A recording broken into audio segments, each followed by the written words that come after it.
least 24 Democratic congressmen, at least one Republican, have brought illegal immigrants to Capitol Hill to watch the speech tonight, sending the defiant message that American law is irrelevant even in the chamber where it's made. Congressman Tim Ryan is a Democrat from Ohio. His guest is an empty seat, and he's keeping it empty in honor of a constituent who has been deported. The congressman joins us tonight. Congressman, thanks for coming on. Thanks, Tucker. So your seat is empty in honor of one of your constituents who was deported, and you're trying to put a name and a face to his story, which I understand, to the issue. But I wonder if you'll consider a couple other names and faces. These are your constituents also. The first is Jordan Johnson from Austintown.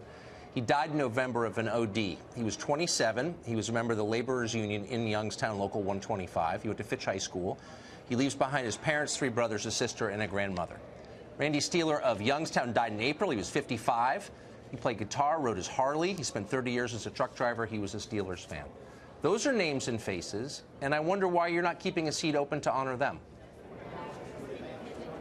Well, we've been trying to honor them with our work. If you're talking about the heroin epidemic that's been raging through places like Ohio and New Hampshire and West Virginia, we've been working real hard to get President Trump not just to declare it an emergency, but to put some real resources behind prevention and treatment. And what President Trump tried to do with his health care bill was throwing people off of health care so they would not have the opportunity to get the kind of treatment and recovery that they would need, Tucker. So you honor people through your actions, and yes. I want to honor Amr for sure.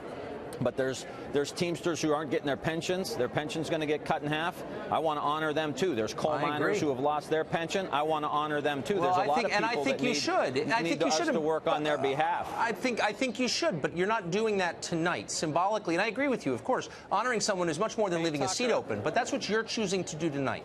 You have one seat open, and you're leaving it open for someone who's deported, not for the people losing their pensions or your constituents who've died, the thousands of them in Ohio who died last year of drug ODs, but for someone who was deported for fraud. Why is that? Hey, Tucker, you're talking about this issue. And so, therefore, this empty seat is already working because you're talking about a man who's been in this country for 40 years, American wife, 4 American daughters, paid taxes, was the first business person to move into downtown Youngstown when no one else would to start a business. And we've had a renaissance since then because of his investment. You think it's a good idea, with a case that has a lot of discrepancy to it, for this man not to have a fair hearing of the facts of the case, which is all we asked for? You think it's a good idea that he doesn't even get a fair hearing and he gets ripped from our community and his family? I'm not saying that. America's no, but hold on. Wait, slow down. I'm not saying that. And I have no trouble believing he was a great guy. I think a lot of immigrants, including those here illegally, a lot of them are great people and they work hard. And if they're deported, it's sad. But it doesn't answer the question that what do you do with people who are here illegally? You're a lawmaker. If you don't like the law, you have a chance to change it. You're arguing instead to ignore it. Why? No, I'm not arguing to ignore the law. Yes, you are.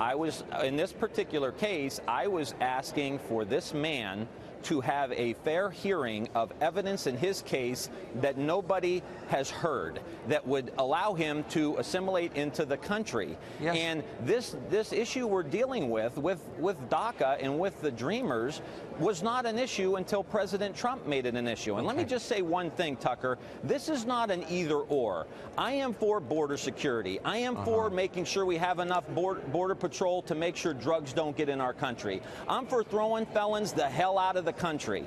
But when you are someone who's a law-abiding citizen, you're paying taxes, you're a net benefit to the United States, I think if you pay a fine, if you pay some back taxes, and you learn English if you don't already know it, we should figure out a way in the next 5 to 10 years to get you into the country and then expedite people who are waiting in line now. You can pass that law. And by the way, I think what you're describing sounds like a sad situation. There are a lot of sad situations in Ohio right now. 4,000 people died of drug ODs. 400 were deported. By a factor of 10, drug ODs are a bigger deal. And you're spending your time and the symbolic power you have to honor someone who's deported rather than one of your constituents who died of a drug OD. And I don't understand why. It's a simple question. Hey, Tucker, I've spent more time on the opiate epidemic in my career than you have ever. Not tonight. And a lot of other people that are going to be criticizing me. Tonight. So I'm not taking a backseat to you or anybody else on the opiate epidemic. You tell your president and your party to fund the damn bills we try to put forth to make sure that these people can get treatment and look, recovery. I may agree with. But let me just say, I may agree with you on some of that. No, I may agree with you. But you've got a chance to send a symbolic message, and you're sending it. We know where your priorities treatment are. and recovery. We know where your priorities are, Tucker. Yeah.